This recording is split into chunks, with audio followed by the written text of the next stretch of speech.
अभी आज की जो हम लोगों की अभी बातचीत हुई सब चीजों की, वकीलों से भी कई सारे हम लोग जो पिटिशनर्स काउंसिल है सब लोगों ने बात किया है, उसमें अभी 2 तारीख की संभावना आंकी जा रही है। तो जो कॉज लिस्ट आई है अभी इस कॉज लिस्ट में हम लोगों के मैटरों पर अभी जो बात हुई तो 1 तारीख तक का ये कॉज लिस्ट में ध्यान रखना है। जो मास्टर पिटिशन होती है वो गिनी चुनी होगी, कोर्ट जिसको मतलब पूरी तरीके से कंटेस्ट करेगा। सुप्रीम कोर्ट ने जिस प्रकार से हमारे मैटर को टेकअप किया है, हमारे मैटर को जिस तरीके से लिस्ट किया है, वह हमारे सबके लिए बड़ा खुशी का विषय है। सामान्यतः मैं आप लोगों के माध्यम से कई बार बोला हूं कि सुप्रीम कोर्ट एसएलपी या सीए सिविल अपील होने के बाद, डिसाइड होने के बाद रिट पिटीशन को नहीं फॉलो अप करता है। तो मैंने कोर्ट को किसी तरीके से समझा बुझा करके आज सारी चीजों को किए भी है। हम सारे लोगों की तैयारियां भी हो गई है लगभग।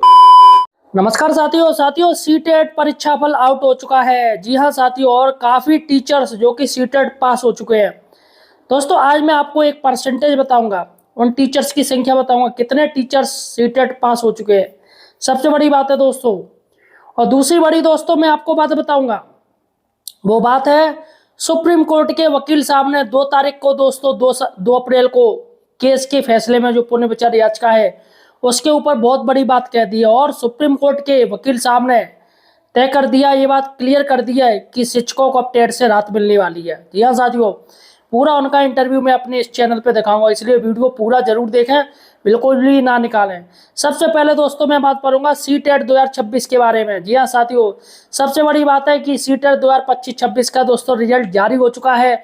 और यहाँ पर फरवरी में दोस्तों सीटेट का पेपर हुआ था दोस्तों, मार्च में जाके रिजल्ट जारी कर दिया है सीबीएसई बोर्ड ने। सबसे पहले दोस्तों सैल्यूट करना चाहूँगा सभी टीचर्स को जिन्होंने अपनी मेहनत से सीटेट निकाल लिया। और काफ़ी लोग कहते हैं अरे ये मास्टर क्या कर पाएंगे, इन पर तो कुछ ना होता है, इन पर तो कुछ ना होता है, ये टेट सीटेट से क्यों डर रहे हैं।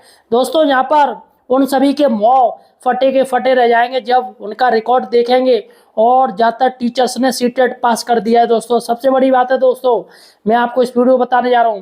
लेकिन दोस्तों उससे पहले सही और सटीक जानकारी के लिए आप हमारे चैनल द एम्प्लॉयड हेल्पर को सब्सक्राइब जरूर कीजिए। यहाँ पर आपको सही और सटीक जानकारी मिलेगी।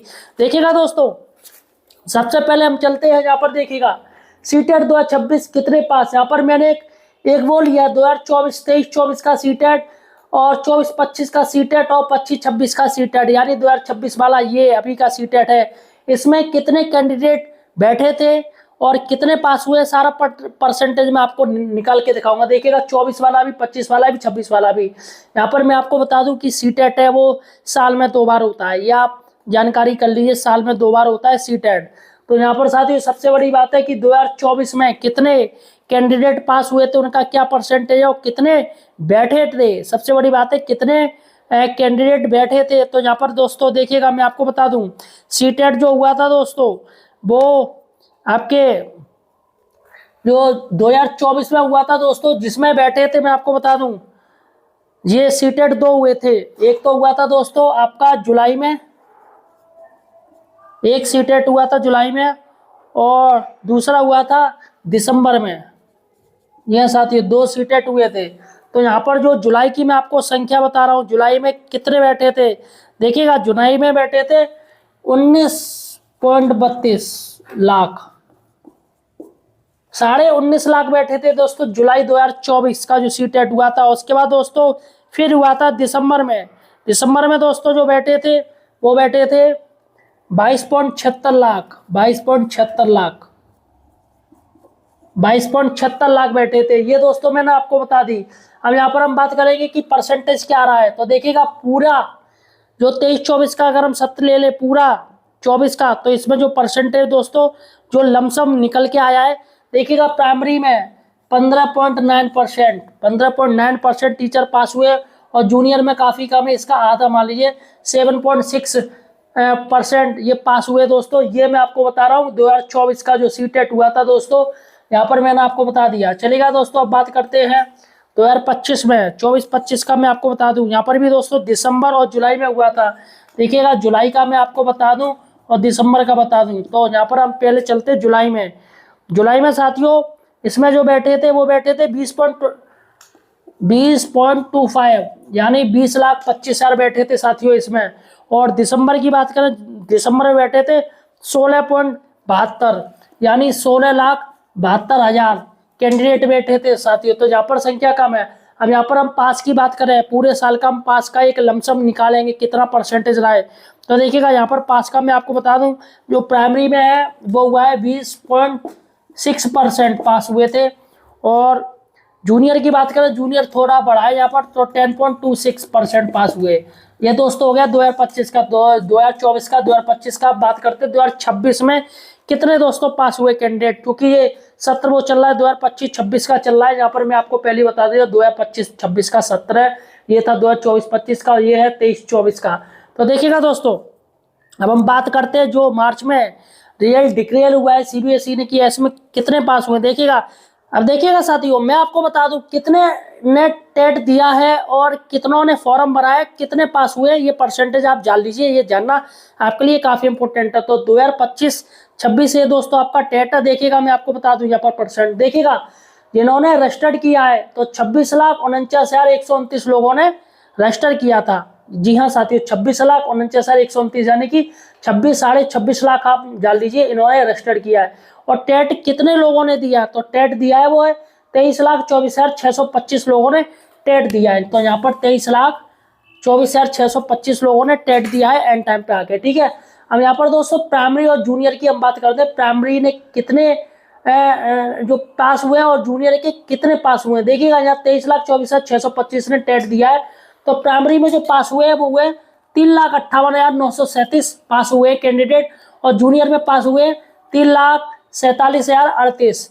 तो यहाँ पर जो टोटल है, टोटल जो कैंडिडेट पास हुए हैं वो है 5,97,061, यानी कि 6 लाख आप मान लीजिए, एक राउंड फिगर में 6 लाख पास हुए हैं दोस्तों। ये आपके 23,24,625 में से, यानी 23.5 लाख में से 6 लाख पास हुए कैंडिडेट। अब देखिएगा प्राइमरी का जो परसेंटेज निकाले तो 33.69 निकल के आया है, टोटल पास हुए हैं। और जूनियर की बात करें तो 18.56 निकल के आया है ये जूनियर का पास का, यानी टोटल है 25.68, यानी कि 23,24,625 में जो टोटल रिजल्ट रहा है पास का वो रहा है 25.68। तो यहाँ पर प्राइमरी में 33.69 और जूनियर में 18.56। सबसे बड़ी बात है कि 2025 में 20.6 था और यहाँ पर है 33.69, यानी कि बढ़ा है। अगर हम देखा जाए तो यहाँ पर अगर हम 33 की जगह 34 मान लें और यहाँ पर हम 20 ही माने तो करीब 14% का अंतर आया यहाँ पे। और यहाँ पर अगर हम 10 मान लें, यहाँ पर 25, यहाँ पर हम 18 मान लें तो यहाँ पर करीब 8 साढ़े 8 का अंतर आप देख रहे हो। और यहाँ पर 2024-23-24 की बात करें तो यहाँ पर 15.9 था, 16 मान लीजिए, और यहाँ पर था 7.6, यानी कि 7 का 8 आप मान लीजिए। तो यहाँ पर ये अंतर दोस्तों निकल के आया, देखिएगा 15.9 है 23-24 में पीआरटी का था और जीआरटी का था 7.6 2023-24 में परसेंटेज पास का। और 2025-24-25 में था 20.6 पीआरटी यानी प्राइमरी में, और जूनियर का था 10.26, है ना। और आपका आ गया 25-26 का अभी का रिजल्ट, तो इसमें 33.69 पीआरटी का और जीआरटी का 18.56 दोस्तों निकल के आया, तो 25.68 है। सबसे बड़ी बात है दोस्तों, मैं आपको बता दूं यहाँ पर जो पासिंग मार्क्स हैं वो दिए गए, देखिएगा जनरल कैटेगरी को, जनरल हो गई, जनरल कैटेगरी को दोस्तों उनको लाने थे 90 नंबर, यानी कि 60% उनको प्राप्त करने थे। और बाकी की जो कैटेगरी है ओबीसी हो गई, है ना, एससी एसटी या कोई आरक्षण है, विकलांग है या स्पेशल कैटेगरी है, फ्रीडम फाइटर है, तो उनको 82 नंबर लाने थे पास के लिए, यानी कि 55% लाना है उनको, 55%, यानी कि 150 में से 82 नंबर ओबीसी एससी एसटी को लाने हैं पास के लिए, और यहाँ पर जनरल को लाने हैं 90 नंबर यानी 60%। सबसे बड़ी बात है दोस्तों कि काफ़ी टीचर्स, जो कि बहुत बड़ी दुख भरी बात है कि जिनके 81 नंबर आए हैं, किसी के 80 नंबर आए हैं, मतलब एक एक दो दो नंबर से वो रह गए बेचारे, वरना वो सीटेट पास हो जाते हैं।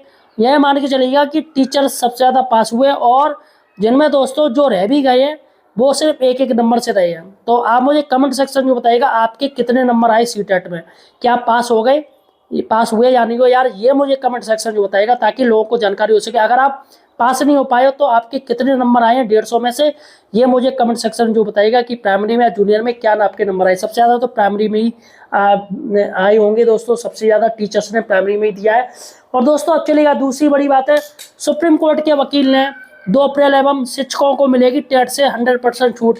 समझिए आखिर साथियों, आखिर क्या वो बात है जो सुप्रीम कोर्ट के वकील समझा रहे हैं, टेट से किस तरीके से टीचर को छूट मिल सकती है। सबसे पहले वीडियो देखिए। अभी आज की जो हम लोगों की अभी बातचीत हुई सब चीजों की, वकीलों से भी कई सारे हम लोग जो पेटिशनर्स काउंसिल है सब लोगों ने बात किया है, उसमें अभी 2 तारीख की संभावना आंकी जा रही है। पर जो कॉज लिस्ट आई है, अभी इस कॉज लिस्ट में हम लोगों के मैटरों पर अभी जो बात हुई तो 1 तारीख तक का ये कॉज लिस्ट में ध्यान रखना है। पर जो मास्टर पिटीशन होती है वो गिनी चुनी होगी।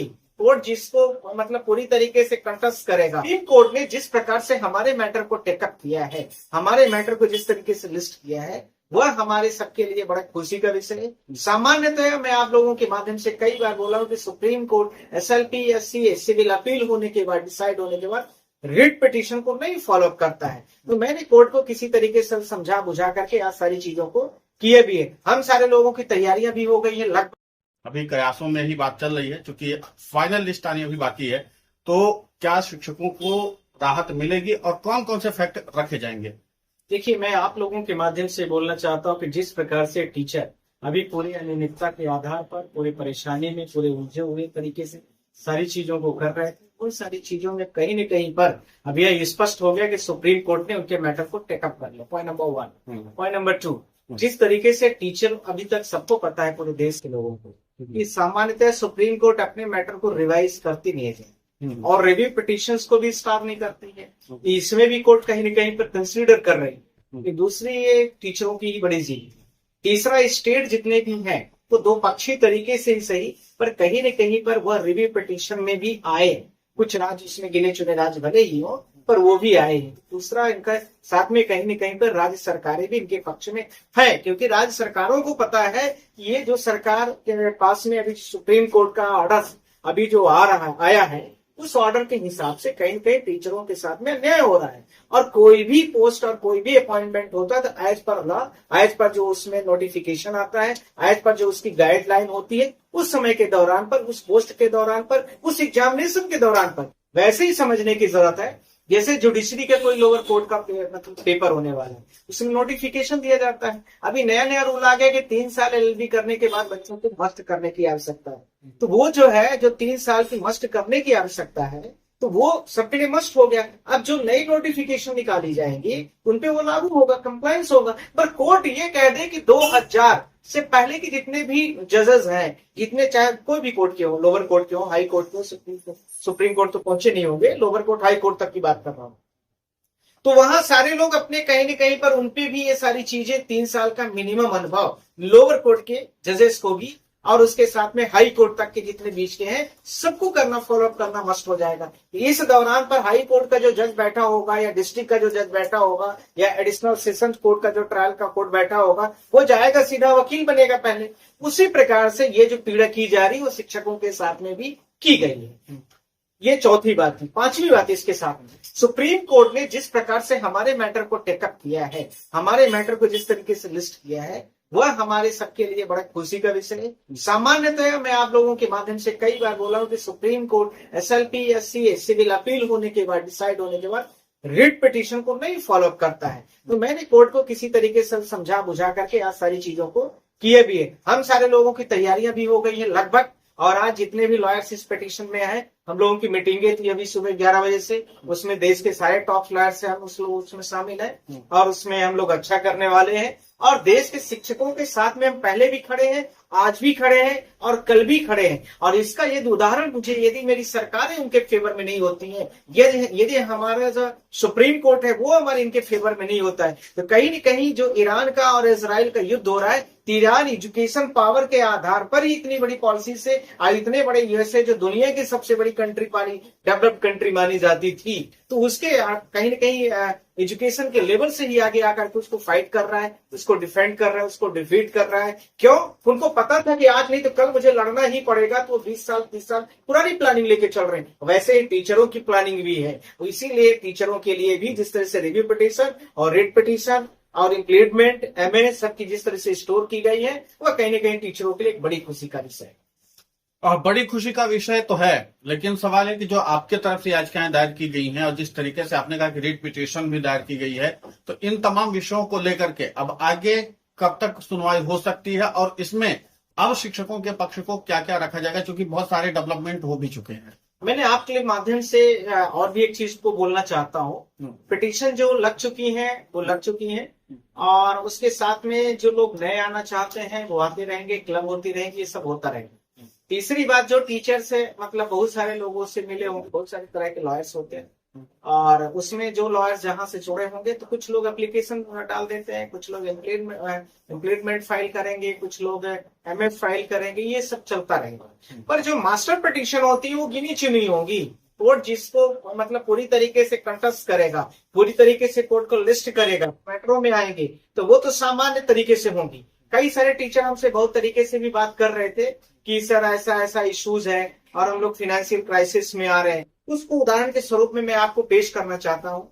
एक व्यक्ति ने तो मुझे यहाँ तक लिखा था कि सर मैं सरकारी नौकरी में हूँ, 56 साल मेरी उम्र हो गई, मैंने अपने जीवन का समूह जितना भी समय था सबका सब इस टीचिंग लाइन में दे दिया, बच्चियों की शादी करना है मेरे पास, मैंने लोन लिया है, और उसके साथ मेरे पास अभी सरकार ऐसा कर देगी मेरे पास पैसे भी नहीं होंगे। इवन मेरे बच्चे भी मतलब एक लेबर क्लास से भी गए गुजरे हो जाएंगे। इस देश की सरकार और देश की कोर्टों ने हमें, मैं उसका रीड कर रहा हूँ, मैं आपको स्क्रीनशॉट भी शेयर कर दूंगा। ऐसे बहुत सारे टीचरों ने किया था। कहीं ना कहीं मुझे भी पीड़ा थी, और मुझे मेरे नजर में शिक्षकों को लेकर के बहुत आत्मसम्मान है। मैं हमेशा बोलता हूँ कि मेरे भारत देश के शिक्षक ही हमारे भारत देश की लीड है, और ये जो वर्ग है, शिक्षित वर्ग, यही पूरे देश के रीढ़ को तैयार करता है। अब आ रहा है सवाल कि ये मैटर कब लिस्ट होगा, जो आपने मुझसे क्वेश्चन किया। इस मैटर की अभी आज की जो हम लोगों की अभी बातचीत हुई सब चीजों की, वकीलों से भी कई सारे हम लोग जो पेटिशनर्स काउंसिल है सब लोगों ने बात किया है, उसमें अभी 2 तारीख की संभावना आंकी जा रही है। तो जो कॉज लिस्ट आई है, अभी इस कॉज लिस्ट में हम लोगों के मैटरों पर अभी जो बात हुई, तो 1 तारीख तक का ये कॉज लिस्ट में ध्यान रखना। सुप्रीम कोर्ट की 1 तारीख की लिस्ट आ गई, 2 तारीख वाली अभी लिस्ट नहीं आई है। तो ये कहीं न कहीं पर आज नहीं तो कल या परसों के बीच में आ जाएगी। कल तो शायद महावीर स्वामी की जयंती है, तो कल कोर्ट पूर्णतया बंद है, तो 1-2 दिन के अंदर में ये सब चीजें आ जाएंगी। और मैं टीचरों के साथ में दोबारा कह रहा हूं कि आप लोग बिल्कुल आश्वस्त रहे। मैं पहले भी बोला था, आज भी बोल रहा हूं, आप लोगों के साथ जो अन्याय है वो नहीं होने देंगे। ये हम सब की मोरल पूरी इथिकली पूरा सब आपके सपोर्ट में खड़े हैं, और आपके साथ ना हो ये हम सबका कर्तव्य है। आप लोगों को ये जरूर है कि बार बार मैं बोलता हूं, आप लोगों को भी मल्टीपल पिटीशन के साथ में फाइट करने की जरूरत। ये मत सोचो कि 2-4 पिटीशन आ गई उसके साथ में हम सारे काम हो जाएंगे, ऐसा नहीं। हर स्टेट आए, हर जिले आए, ज्यादा से ज्यादा लोग इसमें आए, उसके साथ में सब आप लोगों को मदद मिलेगी, आप लोगों को फायदा भी मिलेगा। एक महत्वपूर्ण सवाल ये है सर कि जिस तरीके से टेट अनिवार्यता को लेकर के कुछ राज्य सरकारें अपनी जल्दबाजी दिखा रही हैं। अभी हमने जो आपको बताया कि जिस तरीके से सजल देव का मामला था त्रिपुरा सरकार वाला, उसमें हमारे देश का मानव संसाधन विकास मंत्रालय इस बात को मानता है कि इन शिक्षकों के अनुभव महत्वपूर्ण है, और जो आरटीई एक्ट लागू होने से पहले की जिनकी नियुक्ति या विज्ञापन हुआ है शिक्षकों का, उनको टेट के दायरे से बाहर रखा जाएगा। तो एक तरफ सरकारें ये बात कह रही हैं कि वो टेट के दायरे से बाहर हो सकते हैं, उनका अनुभव महत्वपूर्ण है। दूसरी तरफ इन सब लोगों के लिए राज्य सरकारें लगातार व्यवस्था बना रही है कि आप पेपर दीजिए, और अप्रैल से शुरू हो रहा है। जिस प्रकार से भारत देश की राज्य सरकारें बहुतायत तरीके से शिक्षा और सरकारी नौकरियों को बाहर करना चाहती हैं, शिक्षकों को सरकारी नौकरियों से बाहर का रास्ता दिखाना चाहती हैं, उसी प्रकार से जो भारत देश में छोटी नौकरियां हैं, बी ग्रेड वाली, सी ग्रेड वाली, इवन डी ग्रेड वाली भी, उनको तो लगभग मुझे लगता है ये बंद ही कर दी है सरकारों ने। सरकार को इस योजना के आधार पर, इस जजमेंट के आड़े हाथ लेते हुए जिस प्रकार से टीचरों को निकालने की अचूक प्रयास कर रहे हैं, वो सफल नहीं होने पाएंगे। हम समस्त लोग सारे टीचरों के साथ हैं। दूसरा इसी के साथ में जिस तरीके से आपने जो सामने पर स्क्रीन में भी भेज दूंगा, आप लोग स्क्रीन में भी न्यूज वाले लगा लेंगे सब लोग। मैं उसको पॉइंट को तिवारी जी ने जो दिया था उसको मैं रीड भी करता हूँ। Very important essential point for their every cases. बहुत सारे पॉइंट है, मैंने बहुत इंपॉर्टेंट एक पॉइंट को पढ़ना चाह रहा हूँ। The National Council of the Teacher Education had notified the minimum qualification for appointment. Minimum qualification जो अपॉइंटमेंट होती है टीचरों को लेकर के, उसकी बात है। Teachers on the 23rd August 2010 copy of the enclose copy लगाई जा रही है। Notified provided the academic qualification, professional qualification. Academic qualification जैसे मान ली मैं 12वीं पास हूँ, ग्रेजुएशन किया हूँ, एकेडमिक हो गई। अब प्रोफेशनल में B.Ed, D.Ed ये जो PIT वगैरह करते हैं, और आज वर्तमान में उसी को टेट का रूप दिया गया है। फॉर क्लास 1 to 5, 1 से लेकर के 5 तक, एंड क्लास 6 to 8, ठीक है, ध्यान रखना है। यानी 1 से लेकर 8वीं तक की लड़ाई चल रही है। बाकी वाले तो जो है बहुत सारी चीजों को करके रखें। Respectively is also made the mandatory condition to pass teacher eligibility test to be conducted by the appropriate government according with the guidelines government of the local authority form of the requirement of the TET if prior to notified 23 अगस्त 2010 का जो order है ये मान्य किया जाएगा। अब last line बोल रहा हूँ जो बहुत इंपॉर्टेंट है, सब पर सुपर लीड करने वाली। Therefore, for the candidate who have to appointed, therefore, फिर से पढ़ रहा हूँ, therefore, for the candidate who have to appointed based on the advertisement, यानी जिसके आधार पर आपकी नौकरी दी गई है, जिस नोटिफिकेशन के आधार पर आपको सारी चीजें दिया गया है, उस पर बात कर रहा है। Appointment based advertisement and selection process initial prior 23 अगस्त 2010 passing the TET is not required, अर्थात टेट की कोई भी रिक्वायरमेंट नहीं। तो फिर सुप्रीम कोर्ट के जज साहब ने, justice honourable justice Dipankar Datta साहब ने कहीं न कहीं पर मुझे लगता है भूल किया है, या सरकारें उसको बार बार गलत तरीके से इंटरप्रिटेट करके शिक्षकों के ऊपर नौबत ला दी। कहीं पर उनको कहती हैं कि आपको इसका प्रमोशन नहीं दिया जाएगा। मेरे पास बहुत सारे साउथ इंडियन लोगों का फोन आया है, सर मेरे 1 साल 1.5 साल की नौकरी बची है और हमारा अपॉइंटमेंट जो है तो प्रमोशन नहीं हो रहा है, हम रिटायरमेंट के कगार में, हमारी पे स्केल बढ़ जाती है, सब जगह रोक लगा। तो या तो सरकारें अपनी व्याख्याओं को गलत तरीके से ले लिया है, या कोर्ट के जजमेंट में कहीं न कहीं प्योरीफाई करने की जरूरत है, क्योरिफिकेशन करने की जरूरत है, रेक्टिफिकेशन करने की जरूरत है और डायरेक्शन करने की जरूरत है। तो वो भी तीनों चीजें हैं इसमें। यह कहीं न कहीं सुनियोजित तरीके से राज्य सरकारें मल्टीपल फाइल भी फाइल कर रही है, दूसरा नोटिफिकेशन भी निकाल रही है कि आपको इस डेट के फॉर्म भरे जाएंगे, इस डेट में आपका एग्जामिनेशन होगा, इस डेट पर आपको जो है तो रिजल्ट डिक्लेयर होगा, फिर आप इसके बाद डिसाइड किए जाएंगे कि आप you are eligible for this exam post और नॉट। पर सवाल यह उठता है कि जो 10वीं 12वीं वाले टीचर होंगे, 10वीं 12वीं के जो मेरिट बेस पर टीचिंग कर रहे हैं, उनके साथ क्या क्या है, वो फॉर्म ही नहीं भर पाएंगे। तो उनके लिए सरकार की क्या फॉर्म में गाइडलाइन, या तो टेट का पूरा नाम गलत है, या टेट को ग्रेजुएशन के बाद से जो लिया जाता था अब वो 10वीं बेस पर बनवाया जाएगा।